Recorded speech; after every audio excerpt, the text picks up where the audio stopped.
සුබ දවසක් යාළුවනේ සාදරයෙන් පිළිගන්නවා පැරඩයිස් ශ්‍රී ලංකා YouTube නාලිකාව සමග. අදත් මම ඔයාලට අලුත් වීඩියෝ එකක් අරන් ඇවිත් තියෙනවා. දිගටම රැඳිලා ඉන්න මොකක්ද මේ අලුත් වීඩියෝ කියලා බලන්න.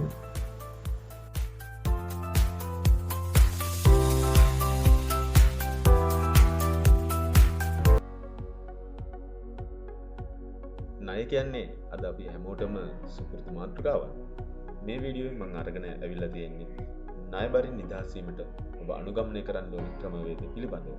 ඔබත් ණය වෙලාද ඉන්නේ? ඒ ණය ගෙවන්න බැරුව ඔබගේ මුළු ආදායම ණය ගෙවන්න වෙන් කරලාද? තවත් මුදල් මදි නිසා තවත් මුදල් හොයන කෙනෙක්? නැත්නම් ණය වෙලා පාරකවත් යන්න බැරි තරමට ණය වෙච්ච කෙනෙක්ද? බරින් මිදීමට අනුගමනය කරන්න පුළුවන් ඉතාම සරල ක්‍රමවේද කිහිපයක් මම මේ වීඩියෝවෙන් අරගෙන එනවා. පැරඩයිස් ශ්‍රී ලංකා YouTube නාලිකාව subscribe කරලා නැත්නම් subscribe කරලා තියාගන්න. මේ ණය බරින් මිදීමේදී මුලින්ම මම කියන්න ඕනේ ණය බරින් මිදෙන්න කල යුතු ක්‍රමවේද අනුගමනය කරද්දී ඔබට ඒ ඊටාම අපහසු කාරණයක් වෙනවා. ක්‍රියාවලිය නතර කරන්නත් හිතෙනවා. එහෙම නැත්නම් මේ කලින් හිටපු විදිහටම ණය වෙවි හිටියනම් හොඳයි කියලා හිතෙන්නත් පුළුවන්. හැබැයි ඔබට ඇවිල්ලා තියෙන්නේ ඔබේ ජීවිතයේ හැරවුම් ලක්ෂය. එහෙම නැත්නම් ඔබේ ජීවිතයේ වටිනාම කාල සීමාව කියලා හිතට ගන්න ඕනේ. මතක තියාගන්න.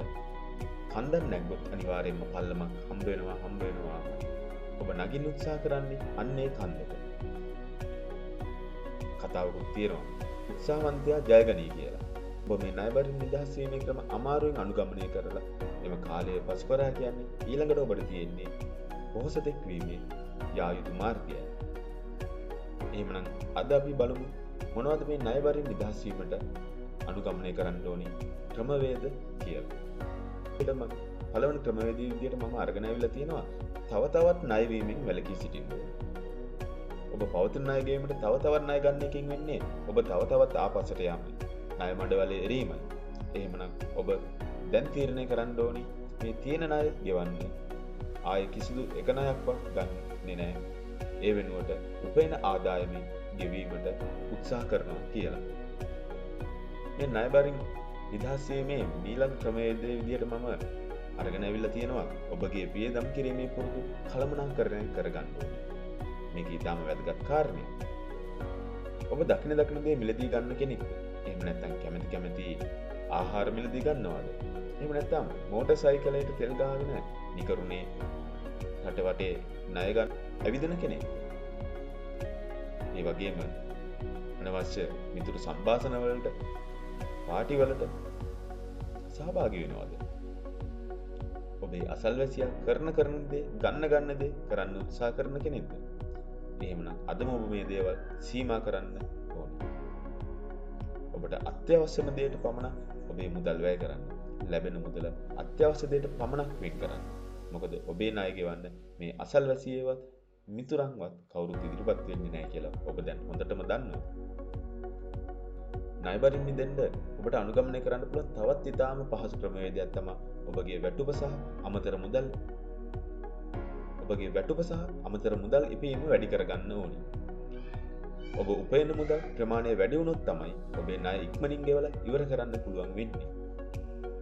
ඔබ රජයේ රැකියාවක් කරන කෙනෙක් නම් නියමිතම කාලයට වැටුප් වර්ධක උපයා ගන්න. ඒ වගේම ඔබගේ රැකියාවට අවශ්‍ය සුදුසුකම් සම්පූර්ණ කරලා එහි ඉහළම තලයකට යන්න.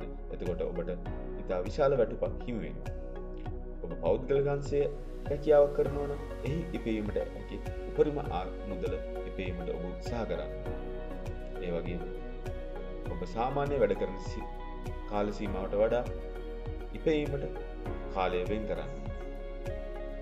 ඒ විතරක් නෙමෙයි ඔබගේ කාලය ශ්‍රමය හැකියා භාවිතා කරලා මේ අමතර ඉපීම් ක්‍රමවලට යොමු වෙන්න ඕනේ. විශේෂයෙන්ම ඔබ හැකියාවක් තියෙනවා නම් ටියුෂන් එකක් කිරීමේ, එහෙම නැත්නම් රෙදි මැසීමේ, ආහාර සැකසීමේ, එහෙම නැත්නම් විදුලි කාර්මික සේවය, එහෙම නැත්නම් අන්තර්ජාලය මුදල් ලියීමේ, ඒ වගේම ගොවි තැනකට යොමු වීමේ, ඒ වගේ ඕනෑම දෙයකට යොමු වෙලා ඔබට ප්‍රධාන රැකියාවට අමතර මුදල් ලියීමට කටයුතු කරන්න පුළුවන්. ඒ වගේම මතක තියාගන්න ගෙදර හැකියාව ඇති ඕනෑම කෙනෙක් මුදල් ඉපීමට යොමු වීම ඉතාම වැදගත් වෙනවා.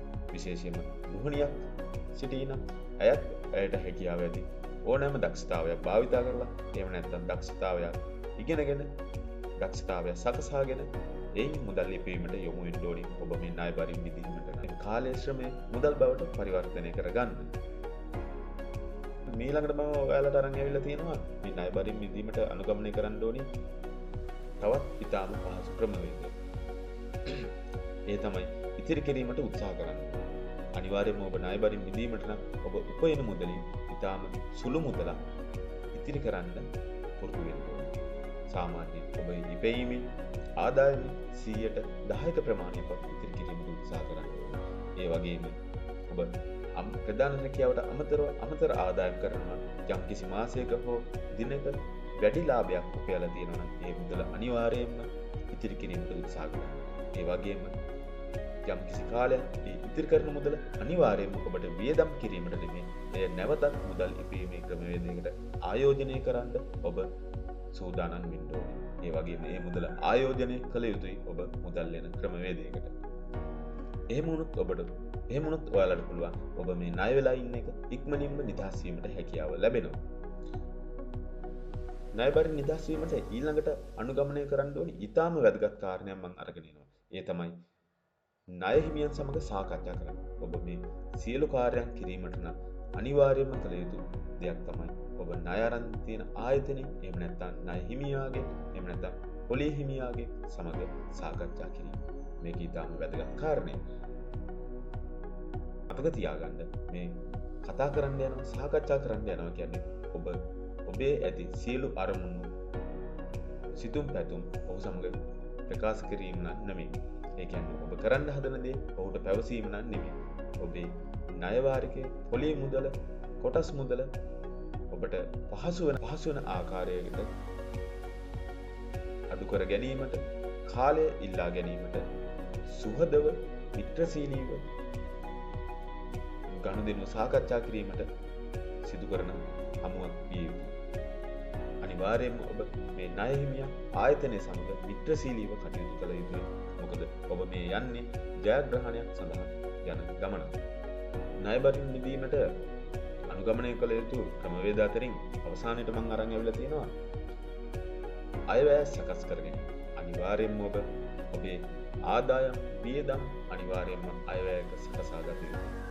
ඔබගේ ඉදිරි මාසයට ඉදිරි අවුරුද්දට ඉදිරි කාර්තුවට හැකි උපරිම පමණින් ඔබ අයවැය සකසා ගන්න. ඒට අනුව ඔබ වියදම් කරන්න. ඔබේ ලැබෙන ලාභයන් සටහන් කරගන්න. ඔබේ ලැබෙන ආදායම් වියදම් සටහන් කරගන්න. ඒ වගේම ඔබේ ගෙවීම් බිල්පත් නැත්නම් ඒවා එකතු කරලා ඔබට ලැබෙන හැකියාව ලැබෙන ඕනෑම අවස්ථාවක්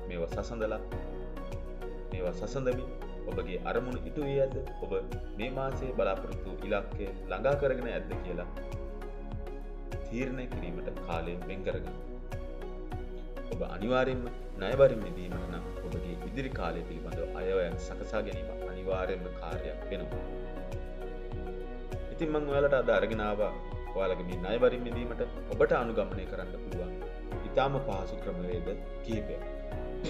ඉතින් මේ ක්‍රමවේද ඔබ අපහසුයි අමාරු. ඉතින් මේ මම කියපු ක්‍රමවේද අනුගමනය කරන්න ඔබට ඊටාම අපහසු වෙන්න පුළුවන්. හැබැයි මතක තියාගන්න ඔබ මේ නගින්නේ කන්ද. මේ කන්ද නැග්ගා කියන්නේ ඔබ අනිවාර්යයෙන්ම ණය බරින් නිදහස් මිනිසෙක් බවට පත් වෙනවා. එහෙනම් ඔබ මේ ක්‍රමවේද අපහසුයෙන් හෝ අනුගමනය කරන්න පුරුදු වෙනවා නම් ඔබේ පවුලේ සමාජිකයා සමග සාකච්ඡා කරලා මේ ක්‍රමවේද වලට යොමු වෙනවා නම් ඔබ අනිවාර්යයෙන්ම ණය බරින් නිදහස් පුද්ගලයෙකු බවට පත් වෙනවා. ඔබට ඉස්සරහදයක් වෙලා තියෙන මේ ණය අවසන් කිරීමට නම් මේ ක්‍රමවේද අනුගමනය කරන්න යොමු වෙන්න. ඉතින් මේ අද ඔබ මේ වීඩියෝ බලලා ඉගෙන ගත්ත කරුණු ඔබ දන්න මිතුරන් සමග සාකච්ඡා කරන්න ඔවුන්ට පවසන්න. ඒ වගේම මේ වීඩියෝ subscribe කරන්න. ඒ වගේම අද අලුතෙන් වීඩියෝ නරඹන කෙනෙක් ඉන්නවනම් මේක subscribe කරන්න. අද කතා කරපු කරුණු වලට අමතර කරුණු ඔයාලා තව දන්නවනම් ඒවා comment කරන්න. ඒ වගේම මේ වීඩියෝ පිළිබඳ ඔබේ අදහස් comment කරන්න. එතකොට මට පුළුවන් වෙනවා තවත් ඔයාලට වැදගත් වෙන ඔබට අවශ්‍ය වෙන ඔබේ දැනුමට වැදගත් වෙන වීඩියෝ තවත් අරගෙන එන්න. ඉතින් මම බලාපොරොත්තු වෙනවා ණය බරින් මිදීමට අනුගමනය කරන්න ඕනේ මේ ක්‍රමවේද ඔබ අනුගමනය කර පුද්ගලයෙකු වෙනව දකින්න මගේ බලාපොරොත්තුව. මේ වීඩියෝවේ තියෙන කරුණු අනුගමනය කරලා ණය බරින් නිදහස් පුද්ගලයෙකු බවට පත් වෙලා දකින්න ලැබෙන එක මට සතුටුදායක කාරණයක්.